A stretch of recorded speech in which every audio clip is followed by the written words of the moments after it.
UEFA champions লিগে point তালিকার নিচের দিকে অবস্থান পিএসজি ও ম্যানচেস্টার সিটির। শেষ 16য় জায়গা করে নিতে প্লে-অফের আশা বাঁচিয়ে রাখতে মাঠে নামে তারা। 2 গোলে পিছিয়ে পড়েও দারুণ জয়ে ঘুরে দাঁড়ানো গল্প লেখে পিএসজি।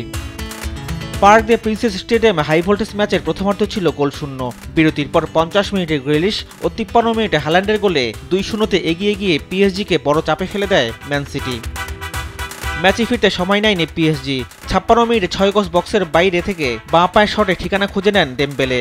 আর 60 মিনিটে ডিজিরে দুয়ের শট ক্রসবারে লেগে ফেরার পর বার্কলোর শট পোস্টের ভেতর দিক দিয়ে জালে জড়ায়।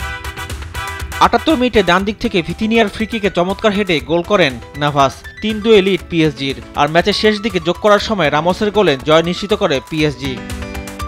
চ্যাম্পিয়ন্স লিগের আরেক ম্যাচে সালজবুর্গকে 5-1 গোলে হারিয়েছে Spanish giant Real Madrid. Santiago বার্নামুতে 23 ও 34 মিনিটে রদ্রিগোর জোড়া গোলে এগিয়ে যায় রিয়াল। বিরতির পর 48 মিনিটে এমবাপ্পের গোলে ব্যবধান বাড়ায় তারা। আর 55 ও 77 মিনিটে ভিনিসিয়াস জুনিয়র গোল করলে সহজ জয় নিয়ে মাঠ ছাড়ে আঞ্চলিক শিষ্যরা। অন্য ম্যাচে ডায়নামো জাগ্রেবকে 3-0 গোলে হারিয়েছে ইংলিশ জায়ান্ট আর্সেনাল। দ্বিতীয় মিনিটে ডেকলান রিসে, 66 মিনিটে হাভার্টস ও 91 মিনিটে ওডেগার্ডের গোলে জয় পায় গানাররা। ফেইনুর্ডের কাছে 3-0 গোলে হেরেছে জার্মান জায়ান্ট বায়ার্ন মিউনিখ।